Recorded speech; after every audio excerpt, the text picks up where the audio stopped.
సంధ్యా సమయంలో దీపారాధన చేసిన తర్వాత నిద్రపోకూడదు. కొంతమంది సాయంత్రం 6ంటికి 5:30 నుంచి నిద్రపోవడం మొదలు పెడతారు. అలా చేసిన వాడింటికి కూడా లక్ష్మీ రాదు. దీనికి వేదంలో ఒక చిన్న మంత్రం ఉంది, వినర తల్లి చెప్తా. సత్యవాయేతే మహాయజ్ఞ సతతి ప్రతాయంతే సతతి సంతిష్టంతి దేవయజ్ఞం పితృయజ్ఞం బ్రహ్మయజ్ఞం భూతయజ్ఞం మనుష్యజ్ఞ.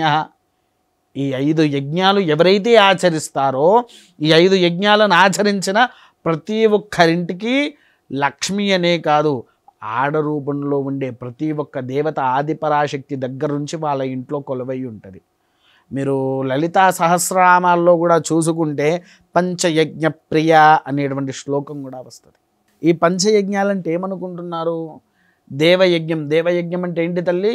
దేవయజ్ఞం అంటే మన ఇంట్లో నిత్య దీపారాధన చేయడం. దేవాలయ దర్శనాలను కాదు, ఇంట్లో నిత్యంగా మన దేవుడికి సమర్పించేది. కొంతమంది ఏం చేస్తారంటే దేవుడి దగ్గర దీపం వెలిగిస్తారు, అగరు వెలిగిస్తారు, పండు లాంటిది అక్కడ పెట్టేస్తారు, వచ్చేస్తారు. మనం మాత్రం ఇంట్లో పంచభక్ష పరవాణాళ్ళు, ఇంకా వేరే వాళ్ళు ఏం చేస్తారంటే మంచిగా మాంసాహారాల్లో నానా రకమైన విధితత్వాల్లో తయారు చేసుకొని అవి తింటారు. దేవుడికి మాత్రం పండు పెట్టేస్తున్నారు. వారి కోసం కొద్దిగా శాకాహారంగా రైసు వండి దాని మీద పాల చుక్క, నేతి చుక్క, పాల మీద మీగడ వేసేసి పంచదార వేసి నైవేద్యం పెడితే దేవుడికి ఎంత సంతోషపడతాడో అంత సంతోషపడతాడు. అది దేవయజ్ఞం.